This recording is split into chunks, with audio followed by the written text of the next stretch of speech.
د عمرې د ادا کولو طریقه چې په کومه طریقه باندې سړی عمره ادا کړي، طریقه یې څه ده. او اخرنۍ خبره محظورات او ممنوعات عمرې چې کومو شیانو سره عمره خرابېږي، چې هغه د حج ممنوعات هم دي او د عمرې هم دي. نو کوم کس چې توان نه لري چې حج وکړي یا د حج د کولو فرصت نه یې ورسره موخه نه برابرېږي، نو ده ته پکار ده چې د خپل ژوند نه ګټه اوچته کړي، چې مال او پیسې ولري، باید د حج په ځای د عمره وکړي. ځکه یو خو د مرګ هېڅ درک نه لګېږي. دلته ما او تا سره ګرنټي نشته چې تر ډېره وخته پورې به ما او تا ژوندي یو،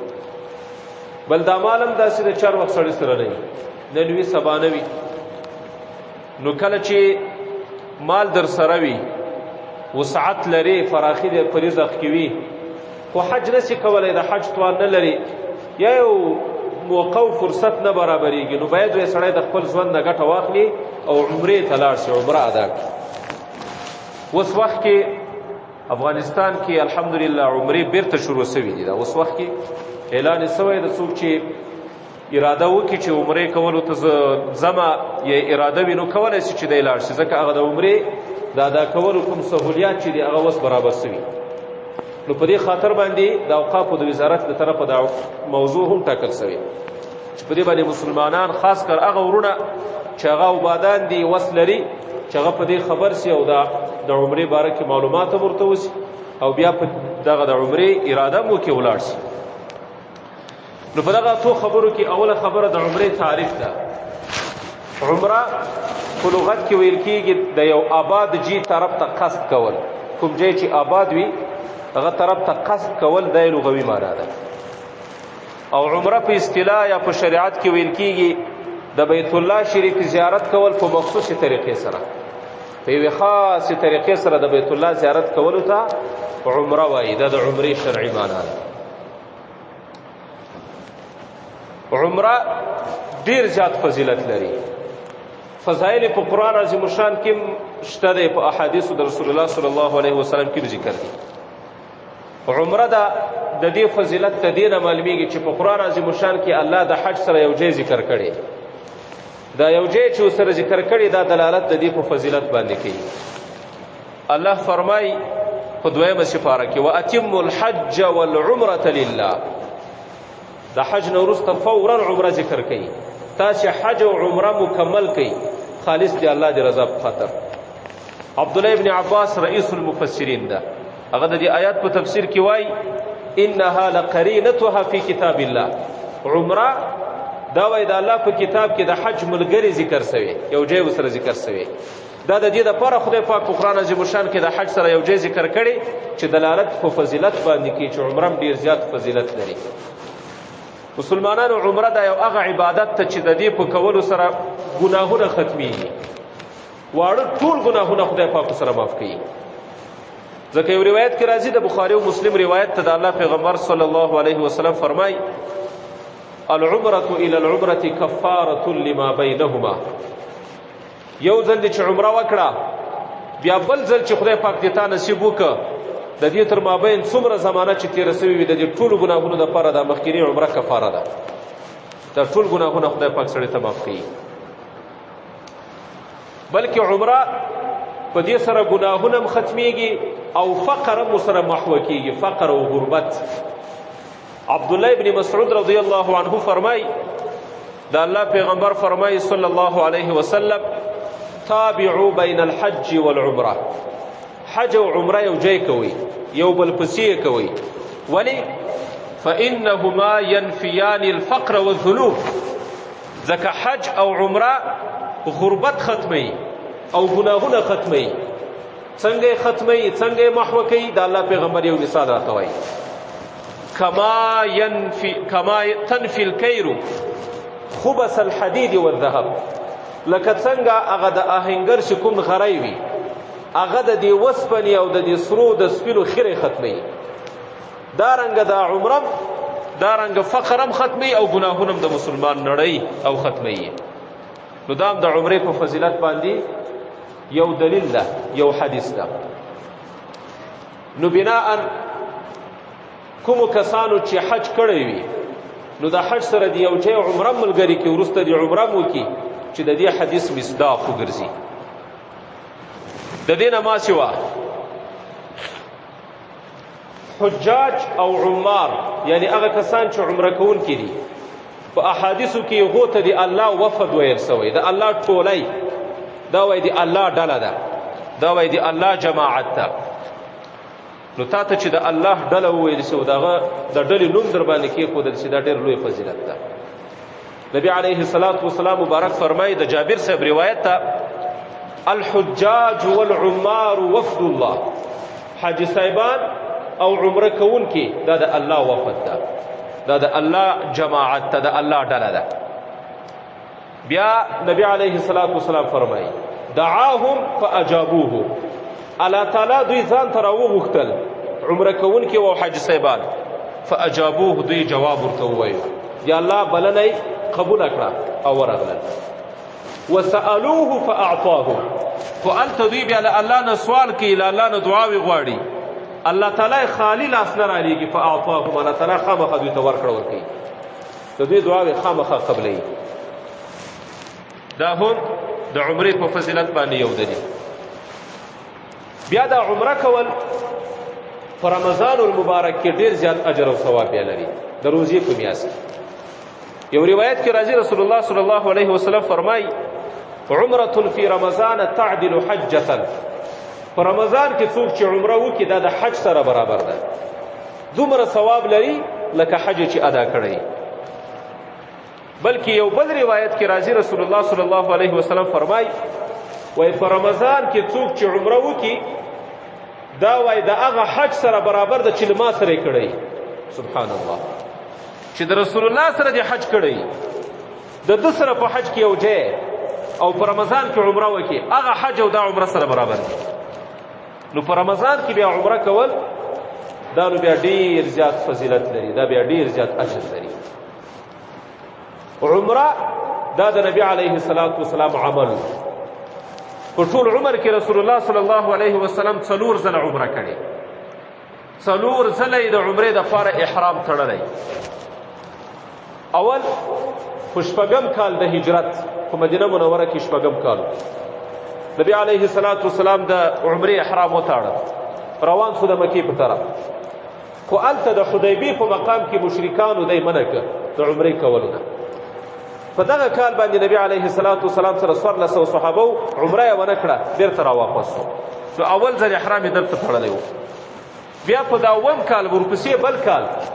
په دې کې بیا عمرة القضا وکړه، ځکه مخکې عمره ورباندې واجب سوې وه، په دویم کال باندې بیا لاړ او بیا 3 ورځې مکه مکرمه کې تېرې کړې، عمرة القضا یې وکړه. هغه د مخکې کال د عمرې قضا یې راوړه، دا دویم ځل. په 8 کال د هجرت د ذوالقعدې په میاشت کې، یعنی د اختر په 2مه میاشت کې، واړه اختر میاشت چې تېره شي ورپسې بله میاشت، په دې میاشت کې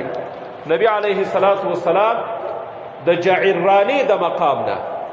احرام وتاړه او عمره یې وکړه. دا هغه وخت چې په دې وخت کې نبی علیه الصلاة والسلام غالبا د حنین غنایم تقسیمول. حنین کې غنایم په لاس ورغلي وو، جهاد د حنین سوی و، هغه غنیمتونه چې تقسیم کړه وروسته بیا د جعرانې مقام نه احرام وتاړه عمره یې وکړه. دا یې 3م ځل. اخر ځل نبی علیه الصلاة والسلام عمره چې کړې هغه په 10م کال د هجرت کړې، په حجة الوداع کې کړې، چې دا د نبی علیه الصلاة والسلام اخرنی حج و. بیا په دغه اخرنی حج کې نبی علیه الصلاة والسلام د حج سره عمره هم کړې. نو عمره دا د نبی علیه الصلاة والسلام سنت عمل ده، دا الله پیغمبر کړی. نو په دې وجه باندې هم اجر او ثواب ډېر لري. حضرت قتاده فرمایي د انس نه مې پوښتنه وکړه چې نبی علیه الصلاة والسلام څو عمرې کړې وې؟ وایي انس راته ویل 4 عمرې، همدغه عمرې ورته یادې کړې. بیا مې وایي پوښتنه وکړه چې حج څو وارې کړی و؟ وایي یو حج کړی و، حجة الوداع، اخرنی حج. دا دلیل ده په دې باندې چې نبی علیه الصلاة والسلام 4 ځلې عمره کړې. د دې نه ما سوا دویم شی چې دا هغه د عمرې حکم چې دا باید موږ تاسو ته معلوم شي. فضایل خو مختصر ما بیان، د موږ او د تاسې په مذهب کې عمره کول سنت مؤکد دي. په ټول عمر کې یو وارې په مسلمان باندې واجب نه ده. په ټول عمر کې یو ځل عمره کول سنت مؤکد دي او بار بار کول مستحب عمل ده او بهترین عمل ده، ښه عمل ده. امام محمد ابن حسن شیبانی د امام ابو حنیفه صاحب شاګرد ده. هغه د امام صاحب نه رانقل کوي. امام صاحب مبارک فرمایي العمرة ليست بواجبة، عمره واجب نه ده. ومن اعتمر فقد احسن واخذ بالفضل، چا چې عمره وکړه ښه کار یې وکړه، په فضیلت باندې عمل وکړه. بیا د الله بیا امام ابو حنیفه صاحب دا خبره هم کوي او څوک چې د یو نه اضافه عمرې وکړي نو ښه کار کوي، احبه ښه کار یې وکړه، پسندیده کار یې وکړه. د دې نه معلومه شوه چې د احنافو په مذهب کې یوه عمره کول په ټول عمر کې سنت مؤکد ده او بار بار عمرې کول دویم ځل دریم ځل څلورم ځل دا بیا نو فضیلت ته دا مستحب عمل ده. دا حکم. دریم شی د یوې نه زیاته عمره کول د دې څه حکم ده؟ نو جمهور فقها فرمایي، جمهور فقها چې د یوې نه اضافه عمره کول مستحب کار ده، بهترین عمل ده، ښه کار ده. دا د صحابو مذهب هم دا د تابعینو مذهب هم چې د یوې نه اضافه عمره سړی کولی شي، مشکل نه لري. حضرت علی رضی الله عنه فرمایي وای په هره میاشت کې دی باید وای سړی یوه عمره وکړي. دا د علي صاحب قول ده، هره میاشت. انس ابن مالک رضی الله عنه د هغه په باره کې راځي چې هغه به کله به چې ویښتان تور شول بېرته به یې عمره کوله، ځکه عمره کې خو سړی سر خري، حلق به یې وکړ، بېرته به چې کله لږ لږ ویښتان راشنه شول په 10 ورځو کې ویښتان بېرته راځي نو بیا به بیا عمره کوله، زر زر به یې عمره کوله. انس رضی الله عنه. عبدالله ابن عمر یو صحابي د مشهور دغه په باره کې راځي چې په کال کې به یو ځل عمره کوله، هر کال کې به یوه عمره خامخا به کوله. د حضرت عایشې بیبي ام المؤمنین رضی الله تعالی عنها په باره کې راځي چې دی به هم 2 ځله عمره په کال کې کوله، 2 ځله. یو ځل به د جعرانې د مقام نه کوله او بل ځل به په مکه مکرمه کې د جحفې د مقام د تنعیم د مقام نه عمره کوله، 2 ځله به عمره خامخا دی کوله. دا د عایشې بیبي په باره کې راځي. د دې نه ما سوا عطا ابن ابي رباح فرمایي وایي په هره میاشت کې باید سړی 2 ځله عمره وکړي. او بعضې علما خو فرمایي امام احمد ابن حنبل دا خبره کوي وایي تر څو پورې چې د سړي سر بیرته راشین کېږي باید عمره وکړي. او د دې تر مابین علماو 10 ورځې راخیستي دي چې 10 ورځې فاصله، 10 ورځو کې د سړي بیرته ویښتان راشنه کېږي، یعنې 10 ورځې په میاشت کې 3 وارې باید سړی عمره وکړي. به هر حال علماو دا خبره کړې ده، دا په اتفاق سره ثابته خبره ده چې د یو ځل نه زیاتې عمرې کول دا ښه کار ده، ځکه نفلي عبادت ده. په نفلي عبادتو کې سړی چې څومره اضافوالی وکړي ښه ده، څومره چې زیات وکړي ښه ده، ګناهونه یې ورسره نړېږي، ګناهونه یې ورسره ختمېږي، نو څومره چې زیات وي ښه ده. خو اما امام نووي رحمه الله هم دا خبره کړې. علماو دې موږ تاسې یو مسله بیا لیکلې چې کله سړی حج ته لاړ شي، حج ته نو د حج د ورځو د رارسېدلو نه مخکې باید سړی ډېر عمرې ونه کړي، ځکه سړی بیا سستېږي چې ته مخکې د دې نه چې د حج ارکان شروع شي ته عمرو ته لګېدلی او ډېرې عمرې وکړي نو بیا دې بدن کمزوری کېږي، صحت باندې دې اثر پرې وځي. نو دلته نه ده په کار چې کله د حج ادا کړه، د حج 5 ورځې دي، د حج ارکان دې ادا کړه، هغه نه وروسته بیا ورته پاته څومره عمرې چې بیا کوې بیا کولی شي. نو صرف په دغه وخت کې یو څه ګزاره په کار دی د حج د ارکانو نه مخکې. نور په هر وخت کې سړی چې کولی شي څومره چې وس وي هغومره زیاتې عمرې کولی شي، کال کې هم کولی شي، هره میاشت کې هم کولی شي، مشکل نه لري. دا مسله معلومه شوه. بله مسله، آیا بل چاته یو څوک عمره کولی شي که نشي کولی؟ اوه بلکل یې کولی شي، ځکه لکه څنګه چې حج بدني او مالی عبادت ته دواړو نه مرکب ده، ځکه حج سړی چې کوي مال هم مصرفېږي او په بدن باندې مشقت تېرېږي، هلته به طواف کوي، هلته به سعی کوي، وقوف عرفه به کوي، دا ټول بدني تکلیفونه دي او مال به مصرفوي، 3-4 لکه به افغانۍ هم ورکوي، بیا دی تلی شي. نو لکه څنګه چې حج بدني او مالی عبادت ته، همدغه رنګه عمره هم بدني او مالی عبادت ته. او لکه څنګه حج د بل چا له طرفه کیږي دارنګه عمره هم د بل چا له طرفه کیږي هیڅ مشکل نه لري سړی کولی شي خپل پلار ته عمره وکړي خپل مور ته عمره وکړي خپل بابا ته عمره وکړي خپل یو دوست ته عمره وکړي بالکل ثواب ورته رسېږي یو صحابي ده حضرت ابو رزین عقیلی نومیږي رضی الله عنه یو وخت کې نبی علیه الصلاة والسلام ته راغی پوښتنه ځینې کوي یا رسول الله ای د الله پیغمبره ان ابي شیخ کبیر پلار مې ډېر زیات سپینګیری ده ډېر زیات ضعیفه شوی لا يستطيع الحج ولا العمرة ولا الزعل نه دومره طاقت شته پکې چې حج وکړي نه دومره استطاعت لري چې عمره وکړي نه دومره استطاعت لري چې سفر وکړي د سفر د کولو هم نه ده نو احج عنه زه کولی شم چې د ده په ځای باندې حج وکړم د ده له طرفه یې وکړم د الله پیغمبر جواب ورکوي بالکل ته کولی شي نعم حج عن ابیک واعتمر د پلار له طرفه دې حج هم وکړه او عمره هم وکړه په دې روایت کې عمره هم یاده شوې نو معلومه شوله که څنګه حج د بل چا له طرفه کېږي دارنګه عمره هم د بل چا له طرفه کېږي هېڅ مشکل په دې کې نشته دا یو بله مسله وه د دې نه ما سوا د عمرې د ادا کولو افعال کوم یو دي موږ او تاسو اکثره مسلمانان عمرې ته ځي یا اراده وي مخکې د تګ نه باید ده ته دا معلوم وي چې کوم کارونه په عمره کې کېږي علما لیکي د عمرې ټول افعال پنځه دي پنځه کارونه دي په عمره کې بس اول د میقات نه به احرام تړي د میقات نه احرام تړل د ټولو نه اول کار دا ده دویم هلته د بیت الله شریف یو طواف کول چې وچه کره ده دریم د طواف نه وروسته د مقام ابراهیم سره خواته که چېرته ازدحام او رش نه و دلته 2 رکعاته مونځ کول او ورپسې د زمزم اوبه څښل دا دریم کار ده او که رش و ازدحام نو بیا په مکمل مطاف کې هر ځای چې ته وغواړې ته دا 2 رکعاته کولی شي خو بهتري په دې کې ده چې سړی دا د مقام ابراهیم خواته 2 رکعاته د طواف نه وروسته 2 رکعاته نفل وکړي 2 رکعاته مونځ وکړي او ورپسې دې اوبه وچکي زمزم اوبه دې وچکي دا دریم کار ده څلورم کار په عمره کې د دې نه وروسته هغه سعی بین صفا والمروه ده د صفا او د مروه تر مابین 2 وارې تګ او راتګ ده منډه کول دي او اخیرنی کار په عمره کې هغه د سر خرول دي حلق هم کولی شي قصر هم کولی شي یعنې ویښتان کټ کولی هم شي بیخي هم ختمولی شي خو اولا پکې حلق د باید یې سړی وخوري بس دا 5 کارونه دي د عمرې ټول افعال چې دي بس همدا دي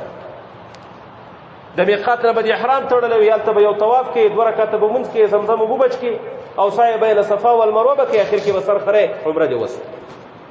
دا یې طریقه د دې نه ما سوا بله خبره د عمرې دپاره میقات چې د کوم ځای نه به سړی احرام تړي ګورې دا میقاتونه چې دي 2 دي یو میقات زماني ده یو میقات مکاني ده حج هم 2 میقاته لري عمره هم 2 میقاته لري میقات زمانی د عمرې د موږ او تاسو کتابونو لیکلي دي چې په ټول کال کې هر وخت سړی عمره کولی شي خو ما سوا د 5 ورځو نه په 5 ورځو کې عمره کول مکروه تحریمي ده نه ده جایز او د 5 ورځې د کال نه چې وباسي په هر وخت کې ته کولی شي چې عمره وکړي هېڅ مشکل نه لري 5 ورځې کومه دي یوه ورځ د عرفه ده د عرفې په ورځ دویم د لوی اختر ورځ د قربانۍ ورځ او ورپسې 3 ورځې د ایام تشریق نو 4 داسې یوه د عرفې سو 5 ورځې په دغه 5 ورځو کې عمره کول مکروه تحریمي ده جایز نه ده د دې 5 ورځو نه ما سوا کال 12 میاشتې په هره میاشت کې چې ته وغواړې ته عمره کولی شي دا میقات زماني ده د عمرې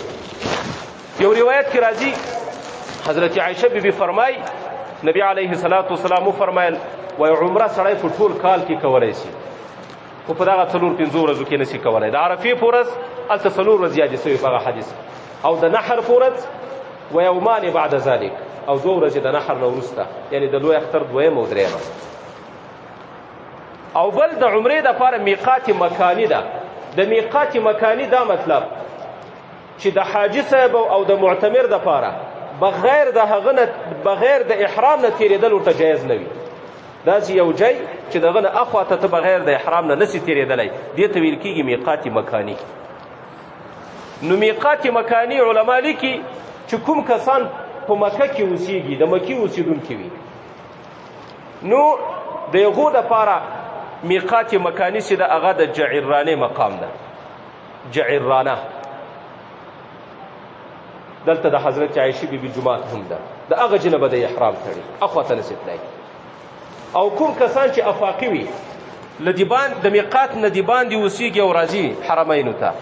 یا د لرې پرتو سیمو نه راځي حرمینو ته د عمرې دپاره نو دغه دپاره د الله پیغمبر وایي 15 میقات دي 15 ځایونه یې ښودلي 15 ځایونه یې ټاکلي یو ذوالحلیفه ده دا د مدینې منورې میقات ده چې د مدینې منورې نه تقریبا 460 کیلومتره لرې ده ذوالحلیفه او دویم هغه جحفه ده جحفه دا د اهل شام میقات ده او دریم قرن المنازل ده دا بیا د اهل نجد د نجد طرف ته څوک چې اوسېږي دا د یغو میقات ده او څلورم یلملم ده یلملم ده د موږ وایي تاسو کوم ملکونه چې د هندوستان پاکستان افغانستان یمن د دې لپاره میقات هغه همدغه یلملم ده او پنځم ذات عرق ده ذات عرق دا د عراق د خلکو ده څوک چې په عراق کې اوسېږي دا صراحتا په یو روایت کې راځي نبی علیه الصلاة والسلام همدا 15 میقاته مکاني میقاتونه د دغه خلکو دپاره مقرر کړي به هر حال د موږ د تاسې له ملک نه څوک چې د عمرې دپاره ځي بهتره دا ده چې د کور نه د احرام وتړي هم د دې ځای نه یا د ایرپورټ نه احرام وتړي میدان هوایي کې د احرام وتړي او بیا د روان او که بیا د کور نه هم نه وتړلی په میدان هوایي کې هم نه وتړلی نو بیا چې کله اعلان وسو خپله په تیاره کې اعلان کوي چې اوس د احرام واچوي نو په هغه وخت کې دې به احرام وتړي نو دا د موږ د تاسې د خلکو دپاره دا وخت به هر حال دا بله مسله وه د عمرې په باره کې چې د عمرې دپاره میقات زماني کوم یو ده او د عمرې دپاره میقات مکاني کوم یو ده دا بله شپږمه مسله سو د دې نه ما سوا د عمرې د ادا کولو طریقه مخکې هم افعال ما ذکر کړه خو هغه تفصیلي طریقه یې دا ده چې یو څوک د عمرې د ادا کولو نیت کوي نو اول دی وایي غسل وکړي ښه خبره دا ده یا دې اودس وکړي پاکې جامې دې واچوي بیا دې 2 رکعته لمونځ وکړي له هغه نه وروسته دې د عمرې نیت وکړي او نیت چې کله کوي دا الفاظ دې مو وایي اللهم انی اريد العمره فیسرها لي وتقبلها مني یا الله د عمرې اراده مې کړې راته اسانه کړي او رانه قبوله کړي دا معنا ده عربي الفاظ دي بیا له دې نه وروسته دې تلبیه شروع کړي تلبیه لبیک اللهم لبیک لبیک لا شریک لک لبیک ان الحمد والنعمة لك والملك لا شریک لک دا تلبیه څنګه چې وویل خپله دی محرم سو په دا تلبیه ویلو سره دی احرام ته داخل سو بس دی محرم سو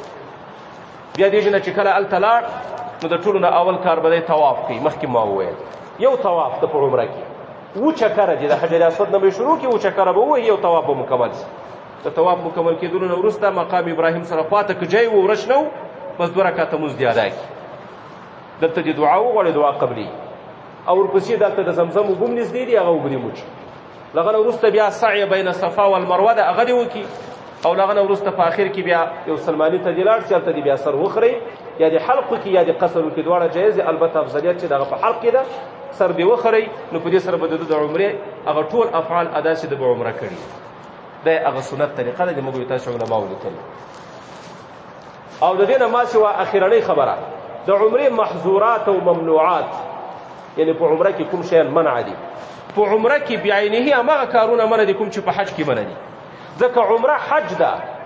نبی علیه الصلاة والسلام عمر ابن حزم ته وایي خط ورته لیکي وایي العمرة الحج الاصغر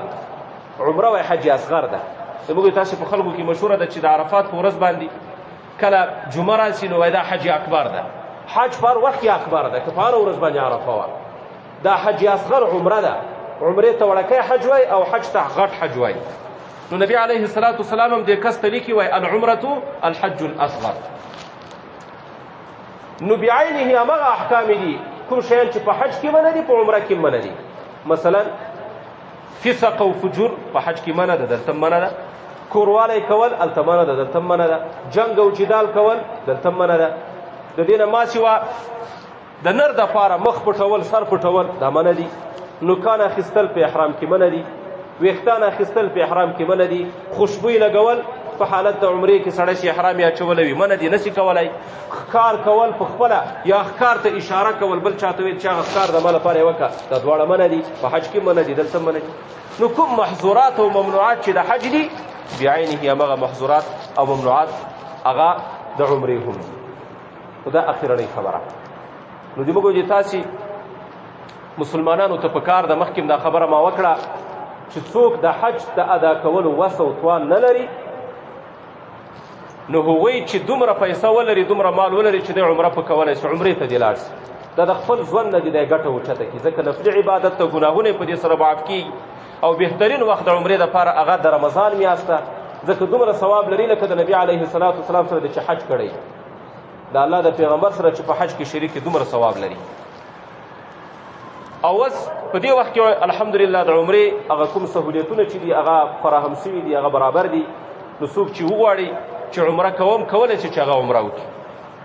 او عمره کې دعاګانې ډېرې زیاتې قبلیږي. یو وخت کې حضرت عمر فاروق رضی الله عنه عمرې ته روان و. عمر صاحب وایي د نبي علیه الصلاة والسلام نه مې اجازه وغوښته چې ما ته اجازه وکړه عمرې ته ځم. وایي نبي علیه الصلاة والسلام راته وویل چې اجازه مې درته ده خو یو خبره دې ما واوره لا تنسونا فی دعائکم په خپلو دعاګانو کې مې هېر نه کړي. نبی علیه الصلاة والسلام حضرت عمر ته فرمایي وایي په دعاو کې مې هېر نه کړي. یو بل روایت کې راځي اشرک اخواننا فی دعائکم دا خپل وروڼه په دعا کې مه هېروه دا ورسره شریک کړه. نو دا دومره یو بهترین عبادت ته څوک چې ځي باید ورته ووایي چې ما ته دعا وکړه ملک ته دعا وکړه نورو خلکو ته دعا وکړه ځکه دعا د معتمر سړي هغه قبلیږي خامخا قبلیږي. نبي علیه الصلاة والسلام د حضرت عمر فاروق نه غواړي. نو موږ تاسې ته هم په کار ده چې څوک وس او طاقت لري او توان لري حج نه یې کړی نو د مرګ او د ژوند هېڅ درک نه لګېږي. د حرمینو شریفینو زیارت ته باید سړی یو ځل لاړ شي. عوامو کې یوه عقیده ده وایي څوک چې عمرې ته لاړ شي حج ورباندې فرض کېږي دا هېڅ اصل نه لري. عمرې ته سړی چې لاړ حج په دې باندې نه فرض کېږي. د حج د فرض کېدلو دپاره نصاب شرط ته چې دومره پیسې ته کور کې ولري چې ته حج ورباندې کولی شي تلای شي راتلای شي کور کې چې دومره شی پاته وي چې بچیان دې ورباندې بسیا وي. او په نفس عمرې کولو سره په چا باندې حج نه فرض کېږي. حتی که د حج په میاشتو کې هم سړی عمرې ته لاړ شي بیا هم حج نه ورباندې فرض کېږي. دا چې موږ تاسې کتابونو لیکلي. به هر حال الله رب العزت چې موږ تاسې ته توفیق راکړي او الله رب العزت چې د حرمینو شریفینو زیارت د ټولو مسلمانانو نصیبه وګرځوي.